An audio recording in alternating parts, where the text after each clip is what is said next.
The gold-embossed envelope for my grandson's 9th birthday party felt too stiff in my hands, and when I ran my calloused thumb over the heavy paper, I realized the name on the front was completely wrong. Someone had crossed out grandfather and scribbled vendor in cheap blue ink. The paper smelled like lavender and expensive printing press ink, a sharp contrast to the familiar scent of sawdust and engine oil that usually clung to my flannel shirt. I stood in the massive foyer of my son Ethan's sprawling suburban house, listening to the clinking of crystal glasses and the low hum of people who hired accountants to hide their money. I was Calvin Mercer, 68 years old, and after 4 decades working as a retired woodworking teacher, I knew how to read a room. I did not belong here. I never had. I reached into my coat pocket and touched the smooth, polished surface of the wooden blue jay I had carved for Mason. The wings were perfectly sanded. I had spent 3 weeks getting the tail feathers just right. Grandpa, the sound of Mason's voice made my chest tighten. My 9-year-old grandson came barreling around the corner, his dress shoes slipping slightly on the polished marble floor. His face lit up, and he launched himself toward me. I dropped to one knee, opening my arms to catch him. He never made it. A hand shot out from the dining room archway and clamped down on Mason's shoulder, jerking him backward so hard the boy stumbled. Brooke stepped into the hallway. My daughter-in-law wore a silk dress that probably cost more than my first truck, and her mouth was pulled into a tight, bloodless line. She did not look at Mason. Her eyes locked onto mine, and the temperature in the room seemed to drop. "What are you doing here, Calvin?" Brooke's voice was barely a whisper, but it cut through the party chatter like a rusted saw blade. I straightened up slowly. My knees popped, a familiar reminder of too many years standing over a lathe.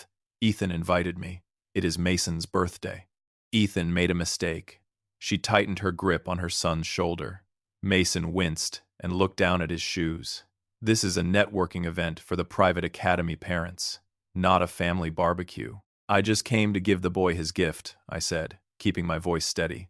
I pulled the handmade wooden bird from my pocket. Brooke let out a short, breathy laugh. She stared at the carved toy like it was covered in disease. More scrap wood, just what he needs. She leaned in closer, and the overwhelming scent of her floral perfume made my stomach turn. Listen to me very carefully. You are not going to embarrass us today. I will not have my friends thinking we are associated with some uneducated hillbilly in a flannel shirt. The word hung in the heavy air between us. Hillbilly. Behind her, the dining room went quiet. I noticed 3 women in cocktail dresses staring at us, their champagne flutes hovering near their mouths. Ethan stood near the kitchen island, holding a plate of appetizers. My son saw exactly what was happening. He looked at his wife, then at me, and finally, he turned his back and walked into the kitchen. That silent betrayal hurt worse than the insult. I looked down at Mason. The boy's eyes were brimming with tears, and he was desperately trying not to cry. He loved those wooden birds. We used to spend hours in my shop, sanding down blocks of pine, and talking about the things he wanted to build. I did not yell. I did not defend myself. 40 years of teaching teenagers had taught me that shouting never won an argument with someone who was already determined to hate you. Instead, I looked Brooke right in the eye, gave her a slow nod, and stepped backward toward the front door. "I understand," I said quietly. I turned to the entryway bench where the guests had piled their coats and bags. Mason's familiar blue canvas backpack sat near the bottom of the pile. As I pretended to reach for my old canvas jacket, I slipped the wooden bird out of my pocket and slid it deep into the front pouch of his backpack as a farewell gift. A silent goodbye. I walked out into the cool evening air, pulled my keys from my pocket, and climbed into my rusted pickup truck. I did not start the engine right away. I just sat there in the dark, watching the warm light spill from the windows of a house I would never enter again. My hands shook as I pulled my phone from the center console. I dialed a number I had hoped I would never need to call on a weekend. She picked up on the 3rd ring. Helen Brooks speaking. "Helen, it is Calvin Mercer." I stared at my calloused hands resting on the steering wheel. "I need you to pull up the paperwork for the Family Education Trust. We need to do a complete estate review." "Calvin, it is Saturday night. What happened?" "Just pull the files, please." I shifted the truck into gear. I want Brooke removed from every position of control. 3 days after the disastrous birthday party, the mail carrier dropped a heavy cardboard box on my front porch. The loud thud echoed against the vinyl siding of my house, disrupting the quiet hum of the neighborhood. When I bent down to pick it up, the familiar weight of the package made my stomach sink. I had mailed a set of beginner carving tools to Mason 2 days before the event, wanting him to have something official from my workshop. Now, thick red marker defaced the front of the brown cardboard. Returned to sender. Refused. My hands tightened on the edges of the box. The red ink was fresh, the strokes sharp and deeply pressed into the cardboard, exactly the way Brooke wrote when she wanted to make a point. She did not just send it back. She wanted me to feel the rejection. Carrying the box inside, I set it on the kitchen counter and immediately reached for the wall phone. Dialing my son Ethan used to be pure muscle memory. This time, the call did not even ring. A harsh automated voice informed me the number was no longer accepting calls from my line. I hung up, waited 10 seconds, and dialed Brooke. The same automated voice answered. The same mechanical rejection filled my kitchen. Silence settled over the house, a heavy, suffocating quiet that pressed against my ears and made the empty rooms feel enormous. They had cut the lines. Brooke was building a digital wall around my grandson, and Ethan was standing right beside her holding the bricks. By Friday morning, the silence had grown claws. I drove my rusted pickup truck to Oak Creek Academy, arriving just before the lunch bell. The midday sun beat down on the manicured lawns, and a line of expensive imported vehicles idled in the visitor lane. My weathered truck stood out like a stray dog at a dog show. I walked into the main office, my heavy work boots squeaking slightly on the polished marble tile. The air smelled like lemon floor wax, an expensive air freshener. The receptionist, a young woman wearing a silk blouse and a tight professional smile, looked up from her computer monitor. "I am here to drop off a lunchbox for Mason Mercer," I said, sliding a plain brown paper bag across the mahogany counter. It was a flimsy excuse, just a desperate way to see his face and know he was all right. Her manicured fingers clicked quickly across the keyboard. A moment later, the tight smile vanished completely. She looked at me, then back at her glowing screen, and her voice dropped to a nervous, practiced whisper. "Mr. Mercer, I am truly sorry. Your name has been officially flagged in our security system. The custodial mother has explicitly removed you from the approved visitor list, and we are not legally allowed to let you pass this desk." My jaw locked tight. "I am his grandfather." "I know, sir." The young woman glanced toward the principal's office door. "But school policy is incredibly strict regarding these matters. The primary parent sets the boundaries, and we have to enforce them." Brooke had thought of every possible angle. She was systematically isolating the boy, using the rigid rules of the private academy as her personal weapon. I gave the receptionist a curt nod, left the paper bag on the counter, and walked back out into the blistering heat. The phone finally rang late that evening while I was sitting at the dark kitchen table. The caller identification screen showed a local business number I did not recognize, so I picked up the receiver on the fourth ring. "Dad." Ethan sounded entirely exhausted. His voice carried the faint, rhythmic thrum of highway traffic, meaning he was calling from his car, safe from listening ears. "They turned me away at the school today, Ethan," I said, keeping my tone perfectly level, "and my phone number is blocked." A heavy sigh came through the receiver. "Brooke is just really stressed right now. The party was a massive deal for her networking, and she feels like you deliberately disrespected our family image. I carved my grandson a wooden bird. You wore stained work clothes to a formal event, Dad. You know how she gets about appearances." My son paused, and I could hear the rhythmic clicking of his turn signal. "She thinks Mason needs a break from you, just for a little while. She says your influence is making him act out at home, and I have to support my wife on this." He was repeating her words verbatim. I could hear the practice script in his voice, the careful therapy language she had undoubtedly drilled into him all week. "Are you supporting your wife, or are you just avoiding an argument?" I asked softly. The line went completely dead. He had hung up on me. I placed the receiver back on the cradle carefully. The kitchen felt much colder than it had an hour ago. For a long time, I just sat there in the fading evening light, listening to the old refrigerator hum its familiar tune. Then, I stood up and walked down the hall into my study. I opened the bottom drawer of my heavy oak desk and pulled out a fresh leather-bound ledger. I found a black pen, sat down in my chair, and opened the book to the very first crisp page. Date, time, action, result. I wrote down the rejected package. I logged the blocked phone calls, noting the exact minute the automated voice had answered. I documented the humiliating conversation with the school receptionist, writing down her exact words about the custodial mother. Finally, I recorded the brief, cowardly phone call from my only son. I was a deeply patient man. You had to be patient to work with raw wood, to understand exactly how the grain moved and where the unseen stress points were hiding. Brooke undoubtedly thought my silence meant surrender, but she was entirely wrong. Silence was just the quiet space where I did my most precise work. I closed the ledger, walked back into the kitchen, and looked at the return package sitting on the counter. Taking my pocket knife, I sliced through the thick packing tape and opened the cardboard flaps, intending to put the carving tools back in my workshop. The metal tools were inside, completely untouched in their canvas roll. But there was something else. A small paper envelope I had tucked beneath the wooden handles, containing a birthday card and a crisp $50 bill. The envelope was perfectly sealed. The flap had never been lifted. Mason had not rejected my gift. Brooke had intercepted the box before my grandson even knew it existed. I stared at the unbroken seal, and a chilling realization settled deep in my chest. If she was hiding my mail and returning my gifts unopened, she was likely telling Mason that I had simply abandoned him. I needed to call Helen Brooks again. Tomorrow morning, the real legal work would begin. The law offices of Helen Brooks smelled like lemon oil and stale coffee, a sharp, bitter scent that provided a strong contrast to the familiar aroma of sawdust I carried on my clothes. I sat down in a high-backed leather chair that squeaked slightly every time I shifted my weight. The heavy mahogany conference table felt cool beneath my calloused hands. Across from me, Helen opened a thick manila folder and spread a dozen pages of legal documents across the polished wood. We had known each other for 20 years.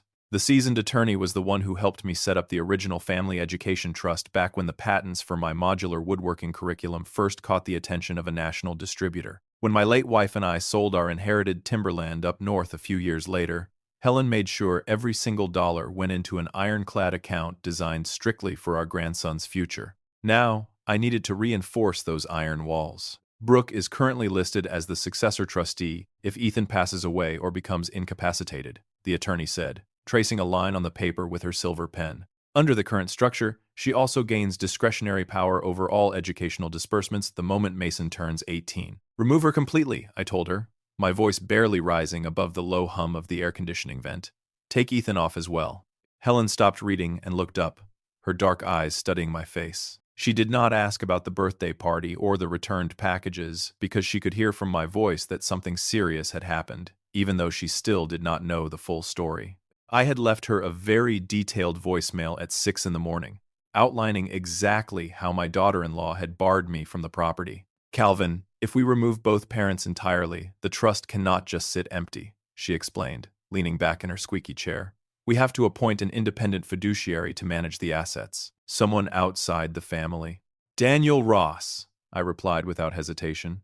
The accountant had managed my commercial licensing contracts for decades. Daniel was a man who cared exclusively about numbers and strict legal boundaries, rendering him completely immune to the kind of social pressure Brooke liked to weaponize. Set Daniel up as the sole independent trustee, I continued, leaning forward and tapping the thick stack of papers. Brooke does not get a dime. She does not get a vote on where Mason goes to college. She does not even get to see the annual financial statements. I want her entirely locked out of the estate. My lawyer nodded slowly, writing a swift note on her yellow legal pad. The room fell quiet, except for the scratching of her pen. Then she paused and flipped back to the very first page of the original trust agreement. A small frown creased her forehead. You know, Calvin, Helen murmured, tapping her chin with the back of her pen, you might not even need a completely new amendment to challenge her current actions. I sat back against the leather cushions, waiting for her to explain. When we drafted this document 15 years ago, we included a standard protection clause in Section 4, Paragraph 7, she said, rotating the heavy document so I could read the dense legal text. It is a behavioral stipulation designed to protect the beneficiary from harmful guardianship. If any fiduciary, parent, or guardian intentionally engages in conduct materially harmful to the beneficiary's emotional welfare, including coercive isolation, manipulation of established support relationships, or other actions contrary to the beneficiary's best interests, that person shall immediately forfeit any fiduciary authority under this trust. The words sat there on the page in crisp black ink. The protection had been there all along, quietly waiting in the dark like a loaded trap. But there is a catch, Helen added, pulling the paper back toward her side of the table. To trigger that clause while you are still alive, Daniel would need concrete proof that Brooke is intentionally and maliciously blocking your communication with Mason. Right now, it is just your word against a very popular parent association member. She could easily stand up in a courtroom and tell a judge that you are the one choosing not to visit. I thought about the sealed birthday card sitting on my kitchen counter. I remembered the red marker slashing across the cardboard box. Brooke was arrogant enough to believe she could control the narrative completely, assuming my silence was proof of my ultimate defeat. Just draft the amendment removing her, I said, looking out the large window at the busy morning traffic. Make it airtight. We will let Daniel take over the trust administration immediately. It took her legal assistant nearly an hour to prepare the new documents. While I waited, I walked over to the window and looked down at the street, thinking about the empire Brooke thought she was inheriting. She saw an old man in a flannel shirt and assumed I was nothing more than a retired shop teacher with a modest pension. My son's wife had no idea about the massive royalty checks from the curriculum patents, or the substantial return on the Timberland investments. She only saw what she wanted to see. When the assistant finally brought the fresh pages into the room, I signed my name 6 different times. The heavy brass pen glided smoothly over the signature lines, legally erasing my daughter-in-law from my family's legacy. I built this wealth with my own 2 hands, piece by piece, and I was not going to let a woman obsessed with country club status use it to buy her way into high society. This is done, Helen said, carefully pressing her heavy notary seal onto the final page. Daniel is now the acting trustee. But Calvin, I have to ask. She organized the papers into a neat stack and slipped them back into the manila folder. You seem incredibly calm about the proof we need for the alienation clause. Do you have a plan to get past her blockade? I picked up my canvas jacket from the back of the chair and slid my arms into the worn sleeves. I spent 10 years teaching that boy how to build things that last. He knows how to leave a mark. So you think Mason will figure out a way to contact you? The attorney asked, walking me toward the heavy glass office door. No, I answered quietly, stepping out into the carpeted hallway. I am absolutely certain he already has. We just have to wait for the truth to surface. The glowing screen of my tablet cast a harsh, cold light across the dusty workbench in my garage. It had been 4 entire months since the disastrous birthday party, and the only way I could see my grandson was through the public social media profile my daughter-in-law meticulously maintained. I tapped the glass screen, scrolling past a photograph of Brooke standing at the Oak Creek Academy autumn fundraiser. She wore a tailored beige suit, holding a crystal wine glass, posing next to the school principal with a bright, practiced smile.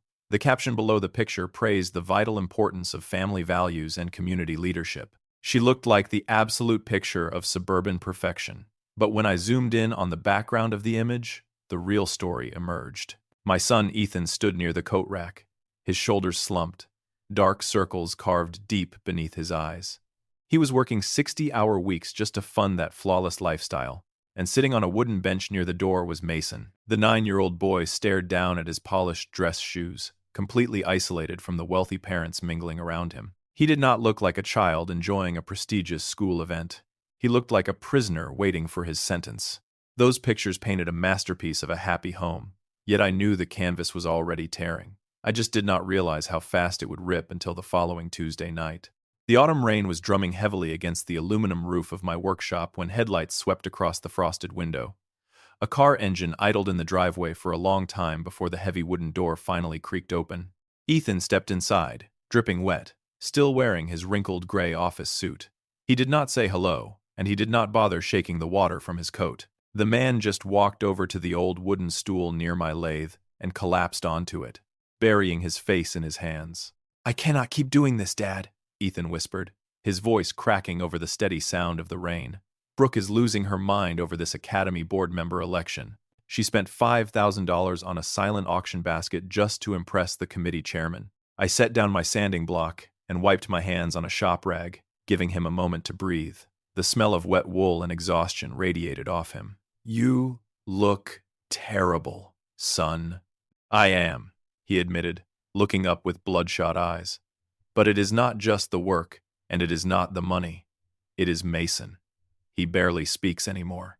At the fundraiser last weekend, Brooke paraded him around like a show dog, telling everyone about our rich family heritage. A bitter, hollow laugh escaped his throat. She told the principal my grandfather was a retired diplomat who traveled the world. "She completely erased you from our history." My chest tightened, but I kept my expression carefully blank. The insult to my pride did not matter, because the damage to the boy was what actually kept me awake at night. "How is he doing at home?" I asked quietly, leaning back against the heavy workbench. Ethan shook his head, staring blankly at the concrete floor covered in sawdust. Mason hides in his bedroom the minute he gets home from school. The boy will not let Brooke clean his room, and he absolutely panics if she even touches his backpack. Tonight, things finally boiled over. She yelled at him for being antisocial in front of her friends, and he ran straight upstairs. My son paused, swallowing hard, and his hands gripped the edges of the wooden stool. I went up to check on him an hour later. He was sitting on the floor of his closet, crying, holding that wooden blue jay you gave him. The shop rag slipped from my fingers and hit the floor with a soft thud. Brooke had not thrown the carving away. The boy had found it in his backpack on the night of the party and kept it hidden from his mother for a third of a year. Brooke does not know he has it, Ethan continued, completely unaware of the storm raging inside my head. But when Mason ran upstairs tonight, he tripped on the hallway rug. The bird hit the hardwood floor, and one of the bottom panels popped loose. He stood up from the stool, reaching into the inside pocket of his wetsuit jacket. His hand was trembling slightly, and the rain dripped from his hair onto his collar. Mason begged me to fix it before his mother saw it and threw it in the trash, Ethan said, his voice dropping to a harsh whisper. He was absolutely terrified, Dad. So I took the carving down to my tool bench in the garage to glue the wooden panel back together. I pushed myself off the workbench, my heart hammering a slow, heavy rhythm against my ribs. I had designed that bird with a hollow center, intending it to be a secret compartment where a grandfather and a grandson could leave little notes for each other. I never expected it to become a vault. Ethan pulled a small, crumpled piece of lined notebook paper from his pocket and placed it gently on my workbench. The edges of the paper were frayed, as if it had been folded and unfolded 100 times. When I looked inside the hollow part of the carving, I found this pushed deep inside, my son said, staring at the paper. And Dad, there were at least 10 more just like it hidden in there. My son stepped back from the workbench, allowing me to step closer to the crumpled paper. I reached out and gently smoothed the frayed edges against the hard maple surface. The handwriting was messy, written in a thick green crayon that I recognized immediately from the supply bucket I used to keep under my desk. The words were written in large, uneven block letters. Dear Grandpa, Mom said you were happier without us because we no longer fit into your new life. I wanted to believe she was wrong. A cold weight settled in the very bottom of my stomach, and I had to grip the edge of the workbench to keep my hands steady. The date scribbled in the top right corner was from the Tuesday, directly following the birthday party. Brooke had not just turned me away at the door. My daughter-in-law had actively convinced a 9-year-old boy that his grandfather walked away out of sheer disappointment. There is more, Ethan said, his voice thick and raw. The young executive reached into the deep pockets of his wetsuit jacket and pulled out a handful of folded papers, dropping them next to the first note. I carefully opened each one. There were crayon drawings of my rusted pickup truck, pencil sketches of the wooden blue jay, and short sentences begging for a phone call. The dates on the pages spanned 4 entire months. Mason had been writing these letters in absolute secret, folding them until they were small enough to shove through the tiny opening in the bird's tail, and waiting for an answer that was never going to come. I read a note from October where the handwriting had grown smaller and much tighter. Mom said you moved away. I miss your workshop. She told him I moved? I asked, looking up at the rain lashing against the garage window. Ethan rubbed his face with both hands, looking absolutely sick. I never heard her say that, Dad. I swear to God. Brooke told me you needed space, and then she told him you moved. My wife played both of us. He turned around and walked over to his wet coat, pulling something else from the inner lining. When I went looking under his bed for the wooden piece that broke off, I found his old memory box pushed all the way to the back. This was buried under his spelling tests. My son set a plastic children's smartwatch on the workbench. It was the blue digital watch I had bought for Mason 2 Christmases ago, the exact one Brooke claimed he had lost at a soccer game. The screen was cracked, and the rubber strap was practically chewed to pieces. The battery was completely dead, Ethan explained, plugging a frayed charging cable into the wall outlet next to my drill press. I plugged the watch into my car charger on the drive over here. You need to hear this. We stood in silence for 3 minutes while the small device gathered enough power to turn on. The rain continued to pound against the aluminum roof, a relentless drumming that matched the heavy thud of my own heartbeat. Finally, the little screen lit up with a bright blue glow. Ethan tapped the glass twice, opening the voice memo application. He pressed a button, and the tinny, digitized sound of my grandson's voice filled the cold garage. Grandpa, it is Mason. I tried to call your real phone, but the lady on the machine says the number is bad. Mom took my iPad away, so I am hiding in the closet with my watch. I am sorry I embarrassed you in front of the rich people. Please do not forget me. The recording clicked off, followed immediately by another one dated 2 weeks later. It is me again. It is Thanksgiving morning. Mom says you are eating turkey with your new family. I saved you a piece of pie and a napkin, but I had to throw it away. I hope your new family is nice. I stopped breathing. The air in the workshop suddenly felt entirely too thin, and the smell of sawdust became suffocating. Closing my eyes, I let the immense weight of the betrayal wash over me. I had lived through the death of my wife, and the struggles of building a life from nothing. But listening to a child apologize for a sin he did not commit was the most painful thing I had ever experienced. Brooke had systematically dismantled a little boy's heart just to ensure I could never be a part of his life again. She used my absence to build a false narrative, turning a grandfather's forced silence into a weapon of absolute abandonment. She intercepted the calls, I said softly, opening my eyes to look at my son. That watch connects through a parental control application on her phone. Brooke blocked my number from his device. Because Brooke handled every school account, parental application, and family device, Ethan had never questioned who controlled the digital settings. He simply assumed everything was working normally. Ethan stared at the glowing blue screen, completely horrified. If the watch connects to her phone application, that means Brooke gets a notification every time he records a voice memo. We looked at each other as the true reality of the situation finally settled over the room. Brooke had not just blocked the communication. The mother of my grandson had actively listened to her child crying in a closet, begging for his grandfather, and done absolutely nothing to comfort him.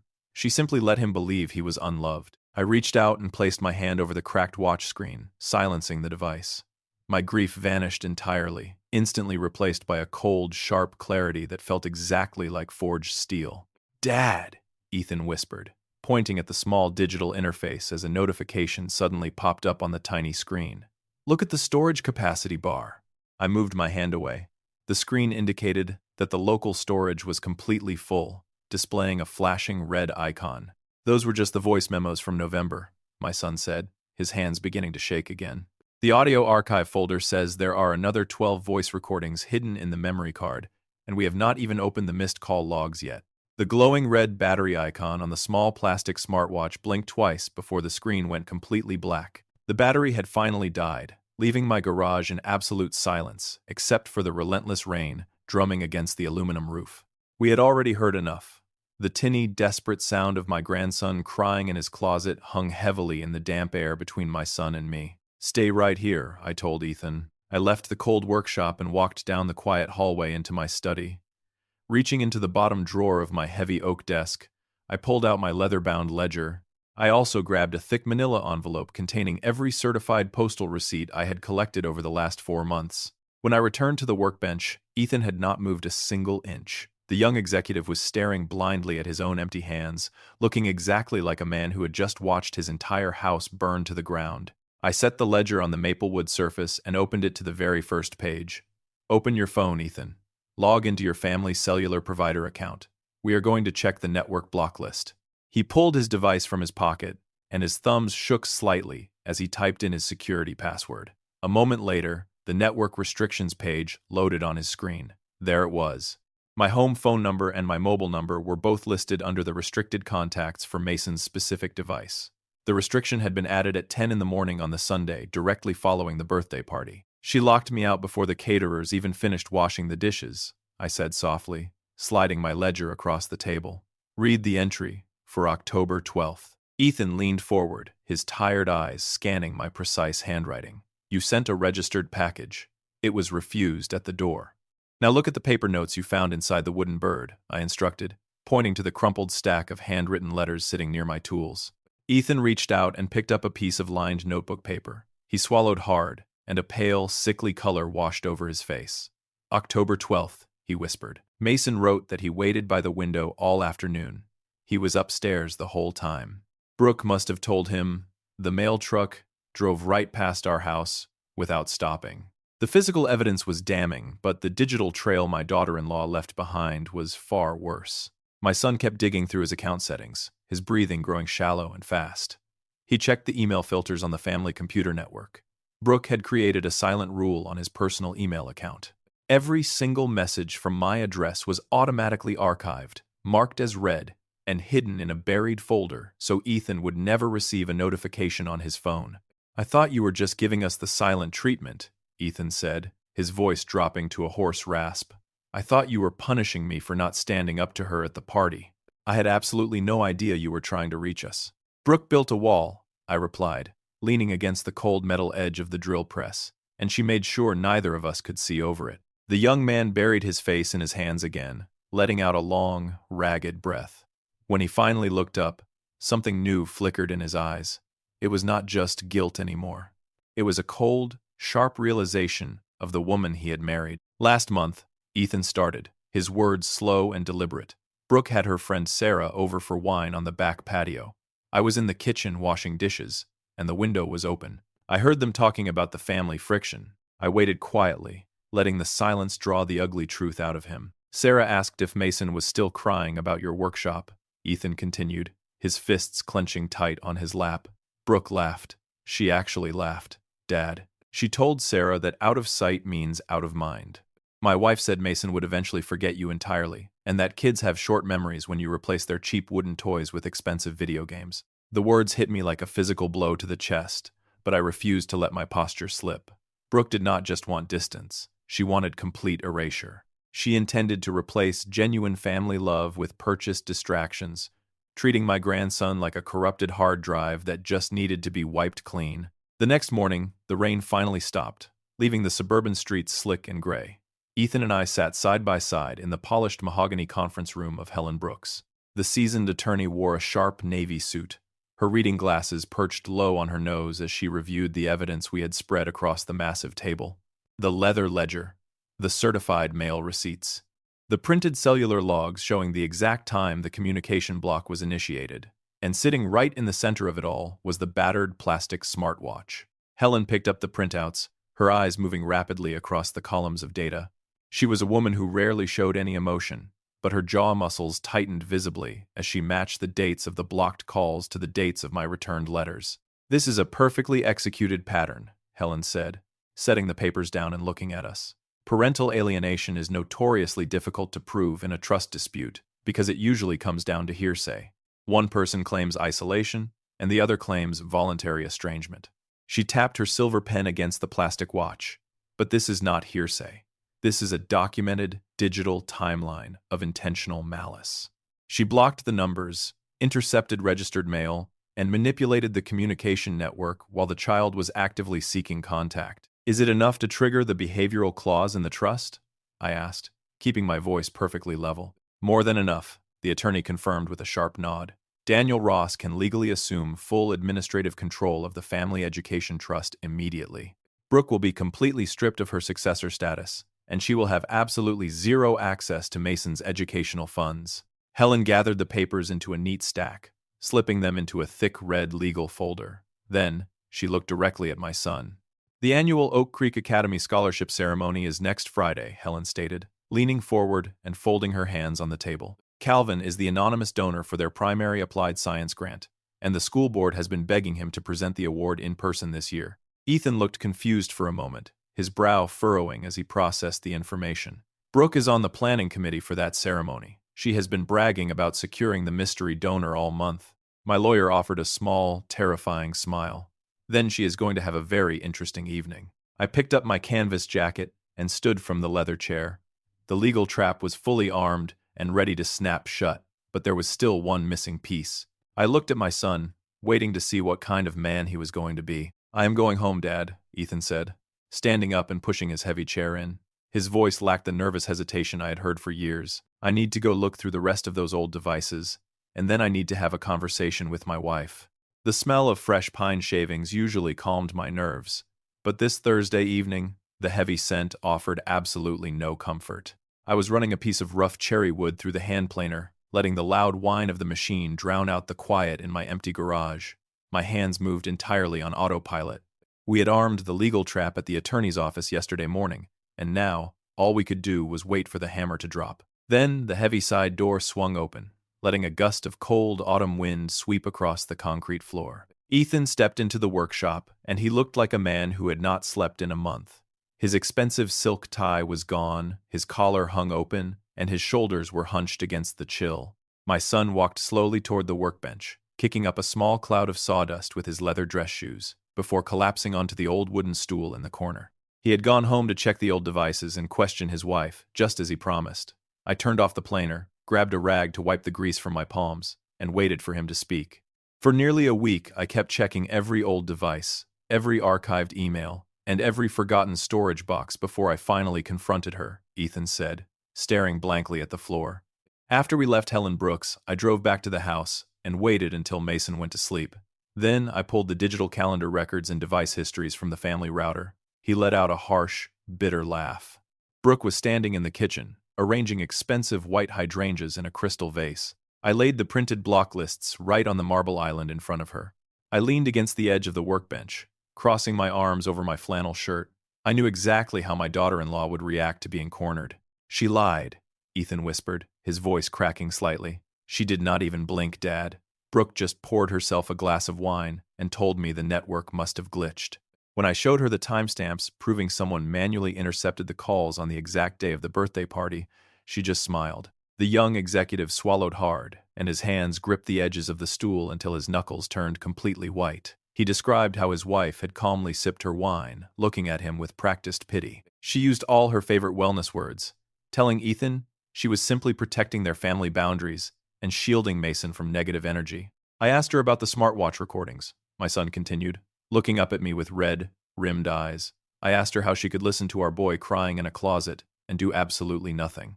That is when the mask finally slipped. Her face went totally blank, and she told me Mason needed to focus on his future at the academy, not some dusty woodshop. The reality of her cruelty hung heavily in the air between us. Ethan had spent years keeping the peace, working 60-hour weeks to fund a lifestyle that looked perfect from the outside, while completely ignoring the rot eating away at the foundation of his own home. He stood up from the stool, walked over to where I was standing, and looked me directly in the eyes. "I am so sorry," Ethan choked out, and the first tear finally spilled over his lashes. "You never stopped trying to reach us. I let her convince me you just walked away because it was easier than fighting with my wife." An emotional reconciliation begins exactly there, in the quiet admission of a painful truth. I did not offer him platitudes, and I did not tell him everything was fine, because it was not fine. Instead, I reached out and pulled my grown son into a firm, heavy embrace. He wrapped his arms around my shoulders and wept quietly against my canvas jacket, releasing months of built-up tension and suffocating guilt. A man can either build a strong house, or he can just live in a fragile one and pretend the roof is not leaking, I told him softly, patting his back with my calloused hand. "You finally looked at the foundation, Ethan. That is the first step toward fixing it." He nodded against my shoulder, taking a long, deep breath before stepping back to wipe his face with the back of his sleeve. The heavy burden of his complicity was still there, but he was finally ready to help carry the weight. We stood together in the quiet workshop, surrounded by the familiar scent of wood and oil, letting the fractured pieces of our relationship slowly begin to knit back together. Ethan reached into his suit jacket pocket, pulling out a small stack of mail he had grabbed from the rusted metal box by my driveway. He flipped through the envelopes, stopping at a thick, cream-colored rectangle made of heavy cardstock. "This just arrived," my son said, handing the thick envelope across the workbench. The paper felt expensive and stiff beneath my rough fingertips.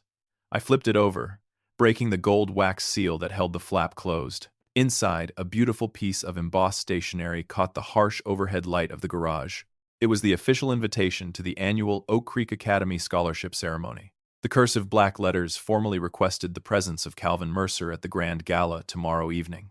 The school board had spared absolutely no expense on the presentation, complete with a handwritten note from Principal Linda Hayes, practically begging the anonymous benefactor to take the stage.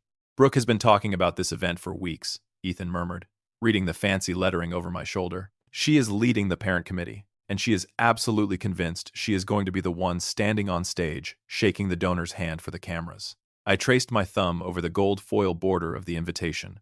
The woman who called me a hillbilly had spent her entire year desperately trying to impress the very same quiet benefactor she had thrown out of her house. "Well," I said quietly, sliding the invitation back into the envelope and setting it next to my woodworking tools, "we certainly do not want to disappoint her."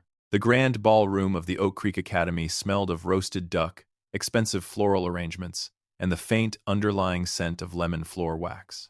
Crystal chandeliers cast a warm, golden light across the polished hardwood, illuminating a crowd of people who spent their entire lives perfecting the art of looking wealthy.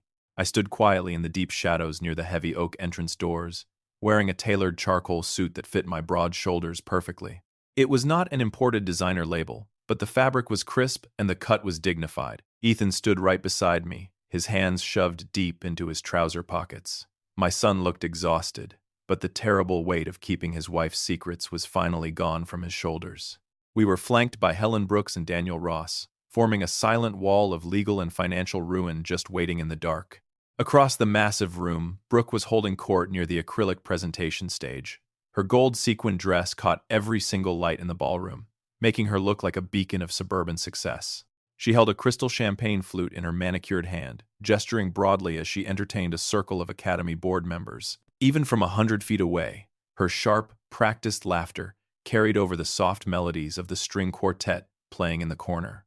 The Mercer family has always believed in guiding the next generation, Brooke announced loudly, ensuring her voice reached as many important ears as possible. My husband and I are just so incredibly proud to manage the educational trust. We truly feel it is our duty to support these applied science programs and maintain the prestige of this wonderful school. Beside me, Ethan let out a slow, ragged breath. He watched his wife lie to the most powerful people in town, using the very legacy she despised to build her own social throne. The young executive did not intervene, because we both knew the trap was already set. I shifted my gaze away from the glittering crowd and found Mason. My 9-year-old grandson was sitting at a corner table, staring blankly at a plate of untouched food. He wore a stiff navy blazer and a dark tie, looking completely miserable and entirely alone amidst the sea of celebrating adults. The sight of his drooping shoulders made my jaw ache, and I had to remind myself that this public spectacle was necessary to protect him forever. The string quartet abruptly stopped playing, and a sharp whine of microphone feedback echoed through the speakers. The real presentation was finally starting. Principal Linda Hayes stepped up to the podium, adjusting her silver spectacles as a hush fell over the wealthy crowd. The principal smiled warmly, looking out over the sea of expectant faces. She spoke at length about the new applied science laboratory, detailing exactly how the advanced engineering and woodworking equipment would revolutionize the curriculum. Brooke took a confident step toward the front row, smoothing down the front of her sequined dress. Her chin tilted up, and a triumphant smile spread across her face. The ambitious woman clearly believed the school was about to call her up to the stage to accept the applause on behalf of the Phantom Family Trust. None of this incredible progress would be possible without our anonymous benefactor, Principal Hayes continued, her voice echoing clearly across the silent hall. For the past 10 years, one specific individual has quietly funded our entire industrial arts program, funding one annual applied science scholarship and donating the woodworking laboratory that had quietly carried his late wife's name for years. The principal paused, and the room grew so quiet I could hear the hum of the air conditioning vents. Tonight, our generous donor has finally agreed to step out of the shadows, the principal said, gesturing directly toward the back doors where we stood. Please join me in welcoming the founder and sole financier of the Mercer Educational Trust, Mr. Calvin Mercer. The silence that blanketed the ballroom was absolute and suffocating. Not a single person clapped. Brooke froze completely, her jaw dropping open as the crystal champagne flute slipped from her fingers. It hit the polished hardwood floor, shattering into 100 glittering pieces, but she did not even look down at the mess. Her wide, terrified eyes locked onto my face as I stepped out of the shadows and into the chandelier light. I did not glare at her, and I certainly did not offer a victorious smile. I simply buttoned my charcoal jacket and began walking down the center aisle with the slow, measured steps of a man who had earned every single thing he owned.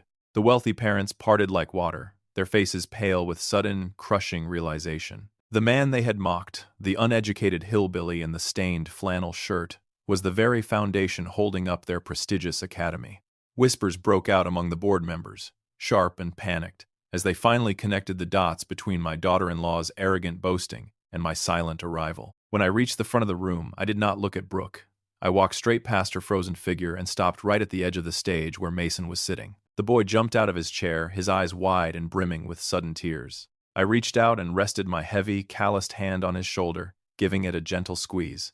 He leaned into my side immediately, anchoring himself to the only real thing in the room, For years, Daniel had managed every licensing contract and annual audit connected to the Mercer Educational Trust. Unlike family members, he answered only to the trust document itself. His loyalty had never belonged to any person. It belonged to the law.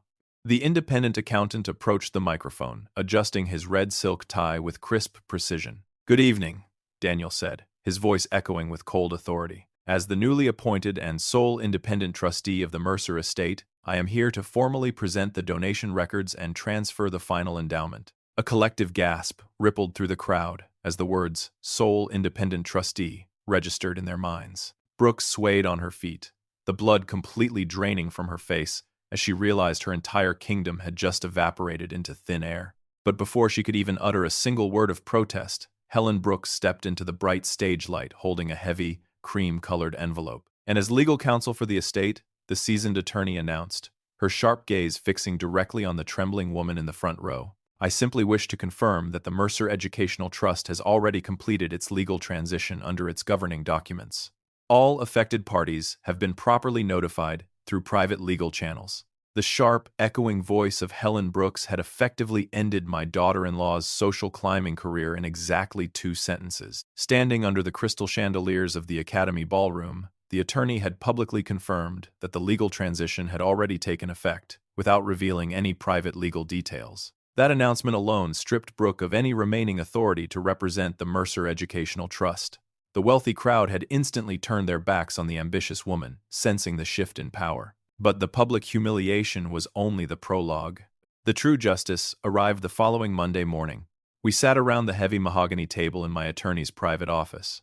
The familiar scent of lemon polish and bitter coffee hung in the cool air, but the room felt as tense as a courtroom right before a verdict. Brooke sat at the far end of the table, wearing a severe black suit. Her posture was completely rigid, and her manicured fingers were interlaced so tightly her knuckles looked white. She still believed this was a negotiation, operating under the assumption that family ties could be leveraged for a second chance. Ethan sat in the chair next to her, but he had pulled his seat back a few inches, physically distancing himself from his wife. "You have been formally served with the trust amendment," Helen said, breaking the heavy silence. She slid a thick stack of stapled documents across the polished wood. "Effective immediately, you are permanently removed as the successor trustee. You possess zero authority over the estate, and you are entirely written out of the inheritance."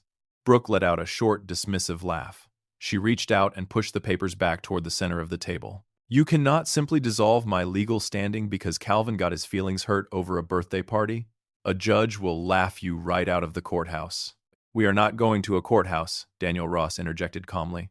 The independent accountant opened his leather briefcase and pulled out a fresh red folder. Mr. Mercer did not rewrite the trust out of spite. He triggered the Behavioral Protection Clause in Section 4, Paragraph 7. By intentionally engaging in conduct materially harmful to the beneficiary's emotional welfare, including coercive isolation and manipulation of established support relationships, you automatically forfeited your fiduciary authority under the trust. My daughter-in-law crossed her arms over her chest, a smug expression settling onto her pale face. She looked directly at me, her eyes narrowing into cold slits. "You have absolutely no proof of that. You gave us the silent treatment for 4 months, Calvin. If you try to take this any further, I will testify that you abandoned Mason entirely on your own." "She is not going to testify to anything," Ethan said. His voice was quiet, but it carried a steady, unshakable weight that made Brooke snap her head toward him in pure shock. My son did not look at her. He reached into his jacket pocket and placed the cracked plastic smartwatch on the mahogany table. Next to the watch, he set down the printed cellular network logs and the thick stack of folded, crayon-written letters. "I found the communication blocks on the family router," Ethan continued, his voice devoid of any warmth. "I listened to the voice memos our son recorded while hiding in his closet, begging his grandfather not to forget him, and I know exactly when you rerouted his device." Brooke stared at the old blue watch. Her mouth opened, but for the first time since I had known her, absolutely no words came out. The smug confidence evaporated from her features, instantly replaced by the raw, suffocating panic of a person watching their final escape route burn to the ground. "Ethan, please," Brooke stammered, her hands beginning to shake. "I was just trying to protect our family image. I was trying to give him a better future with the right kind of people." "You broke his heart," my son replied, finally turning to look her in the eye. And you used my father's absence to do it. I am not covering for you anymore." Helen tapped her silver pen against the table, drawing the attention back to the legal documents. The trap had closed, and now it was time to lock the cage. "The trust remains completely intact," Daniel explained, flipping to the financial summary page. "Nothing has been taken from Mason. In fact, the educational fund has been heavily reinforced. However, every single dollar for his tuition, medical care, and future housing will be paid directly to the institutions." The accountant looked over his reading glasses, his tone remaining strictly professional. "You will never see a bank statement. You will never sign a check. You will never have the ability to leverage this family's wealth for your own personal status again." Brooke slumped back in her heavy leather chair, the fight completely drained out of her body, leaving behind nothing but the hollow realization of her own ruin. She had sacrificed her family, manipulated a child, and alienated a grandfather, all to secure a fortune that was now permanently locked behind an impenetrable wall. The meeting adjourned 10 minutes later. Brooke practically ran out of the office, unable to make eye contact with anyone. Ethan stayed behind, helping Daniel gather the loose papers. My son looked exhausted, facing the reality of a broken marriage, but he also looked like a man who had finally stopped carrying a burden that did not belong to him. I left the law office and drove my rusted pickup truck back to my quiet suburban house. The afternoon sun was warm, and the neighborhood felt incredibly peaceful. I walked straight past the kitchen and headed down the narrow hallway into my workshop. The smell of fresh pine and wood oil greeted me like an old friend. I walked over to the sturdy maple workbench, where the wooden Blue Jay sat exactly where Ethan had left it 3 nights ago. The broken bottom panel had been carefully glued back into place, securing the hollow center once again. I reached into the pocket of my canvas jacket and pulled out a tiny, folded square of notebook paper. Ethan had found one final note, wedged deep inside the tail cavity of the bird, separate from the others, and he had given it to me right before we walked into the lawyer's office. My calloused fingers gently unfolded the paper. The green crayon was smudged, but the block letters were clear. I stood in the quiet dust of my workshop, reading the words my grandson had written, preparing for the long work of healing that was about to begin. The harsh overhead bulb illuminated the frayed edges of the notebook paper. My calloused thumbs smoothed out the creases, revealing the thick green crayon marks pressed deep into the page.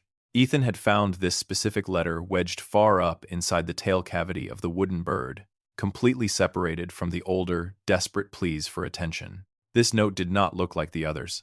There were no drawings of my rusted pickup truck, and the handwriting was much steadier. I leaned over the heavy maple workbench, adjusting my glasses to read the block letters. "Dear Grandpa, Dad told me the truth today. He said you never moved away, and you never stopped trying to call me. I always knew you would not forget me. Thank you for staying." A heavy knot that had been sitting tightly behind my ribs for 4 entire months finally dissolved, leaving behind a profound, breathless quiet. My grandson had figured out the truth before the lawyers even drafted the trust amendment. The 9-year-old boy possessed more emotional intuition than the wealthy adults who ran his prestigious private school. I folded the paper carefully and slipped it into my canvas shirt pocket, resting it right over my heart, just as the gravel crunched outside the garage door. Headlights swept across the frosted glass windows, casting long shadows across the concrete floor. A moment later, the heavy wooden side door creaked open, letting in a sharp gust of late autumn wind. Ethan stood in the threshold, shivering slightly in the cold air. He wore a simple gray sweater instead of his usual tailored business suit, looking more like the quiet teenager I had raised than the exhausted corporate executive I had seen all year. But my son was not alone. A small figure stepped out from behind his legs. Mason wore his favorite faded blue jeans and a pair of scuffed canvas sneakers, looking completely different from the miserable child in the stiff navy blazer at the Academy Gala. The boy looked at me, his eyes wide and hesitant, searching my weathered face for any sign of anger or lingering disappointment. I dropped to one knee on the sawdust-covered floor and opened my arms. Mason did not walk. He ran. The young boy crashed into my chest so hard we almost tipped backward into a stack of lumber, wrapping his thin arms around my neck with a fierce, desperate grip. I buried my face in his hair, smelling cheap strawberry shampoo and cold rain, and a tremendous wave of relief washed over me. Neither of us said a single word, because 40 decades of teaching had taught me that some wounds heal best in absolute silence. After a long minute, I stood up and guided Mason toward the main workstation. The repaired wooden Blue Jay sat right in the center, its polished wings catching the bright workshop light. I picked the carving up and placed it securely into his small hands. I fixed the bottom panel, I told him, keeping my voice low and steady. The secret compartment is completely safe again. A brilliant, genuine smile broke across his face, instantly erasing the dark shadows that had haunted him for a third of a year. He clutched the bird tightly to his chest, and for the first time since the disastrous birthday party, my workshop felt exactly like home. Autumn slowly faded into a bitter, freezing winter, bringing massive changes to our family structure. During our Sunday dinners, Ethan told me Brooke had signed a lease on a cramped apartment on the opposite side of town. She quietly stepped away from the academy committees after the events became widely known, and the invitations that once filled her calendar gradually stopped arriving. Without the backing of the Mercer endowment, the local high society quickly lost interest in her wellness lectures and networking events. Ethan filed the formal separation papers shortly after Thanksgiving. My son finally prioritized the mental health of his child over an empty suburban facade, establishing a strict co-parenting schedule that protected Mason from any further emotional manipulation. Meanwhile, Daniel Ross took absolute control of the Family Education Trust. The independent accountant paid Mason's tuition directly to the academy billing department, ensuring Brooke never touched a single penny of the massive endowment. She had tried calling Helen Brooks twice to negotiate a financial settlement, but the seasoned attorney simply forwarded her calls to a junior paralegal. The legal cage remained locked, and the keys were permanently thrown away. On the first Tuesday of December, the postal carrier dropped a thick, cream-colored envelope into my rusted metal mailbox. It bore the official gold crest of Oak Creek Academy. Sitting at my kitchen table, I sliced the envelope open with my pocket knife. Principal Linda Hayes had written a long, personal letter outlining the new applied science curriculum for the upcoming spring semester. Attached to the heavy letterhead was a printed glossy brochure for the upcoming school year, and a small yellow sticky note directed my attention to the second page. I ran my index finger over the crisp paper. The anonymous donor title was completely gone. In bold black letters, the school proudly announced the Evelyn Mercer Memorial Scholarship, honoring my late wife exactly the way she deserved. The fund would provide full academic tuition for rural students who wanted to learn industrial arts and advanced engineering, cementing our true legacy in the community forever. The rhythmic scrape of sandpaper against raw pine pulled my attention back to the present moment. I stood by the garage window, watching the heavy winter snow drift down over the frozen driveway, and then I turned around to look at my grandson. Mason was standing at a lowered workbench, wearing a thick canvas apron that was entirely too big for him. The boy was carefully sanding the edges of a new wooden block, his brow furrowed in deep concentration as he worked the grain. Wood shavings dusted his hair, and the faint sound of a country radio station played from the old stereo in the corner. A man's true wealth is never measured by the balance of an education, trust, or the massive size of a suburban mansion. It is measured by the things he builds that manage to outlast him. I watched the boy blow the dust off his wood carving, holding it up to the overhead light to check his progress. We had lost 4 terrible months to a cruel, manipulative lie, but standing here in the quiet hum of the workshop, I knew we had successfully secured the rest of our lives. When you reach the end of a long road like this one, you start to realize how fragile a carefully curated life really is. You see people every day who spend all their energy polishing the outside of their homes, while the foundation quietly rots away underneath them. We live in a world that constantly tells you to value appearance over actual substance, and it is dangerously easy to fall into that trap. You might find yourself judging a person by the clothes they wear or the accent they have, completely ignoring the quiet loyalty they bring to the table. But the truth always has a way of coming to the surface, eventually tearing through the expensive wallpaper and the perfectly crafted social media posts. If you take one specific lesson from this story, let it be about the absolute futility of trying to manipulate a child's heart. You can confiscate their electronics, block their phone numbers, and rewrite family history to make yourself look like the hero. However, you can never erase the way a grandparent makes a little boy feel. Children are incredibly perceptive observers of the world around them. They know exactly who shows up for them, who has patience for their mistakes, and who actually listens when they speak. When you try to weaponize a child, to punish an adult who simply does not fit your social agenda, you are only destroying your own relationship with that child. There is also a hard and necessary truth here about the way we use modern language. You hear people talk about setting healthy boundaries all the time, and creating a safe space is genuinely important. But you have to be completely honest with yourself about your real motivations. Are you building a fence to keep out actual harm? Or are you just trying to lock out the people who make you feel insecure about your social standing? Using psychological terms to justify cruelty is a coward's game. When you cut off a loving family member simply because they embarrass you in front of wealthy neighbors, you are not protecting your peace. You are just feeding your pride. Wealth is another illusion that blinds so many families today. You might think that securing a massive inheritance or gaining control of a trust fund will elevate your status and fix your problems. Yet money is completely powerless when it is placed in the hands of someone who lacks basic empathy. Real legacy is never written on a bank statement or an Academy donor plaque. Your true legacy is the patience you show a 9-year-old boy who wants to learn how to carve wood. It is the steady refusal to walk away, even when the door is slammed right in your face. Think about the people in your own life who have stood by you through the hardest seasons.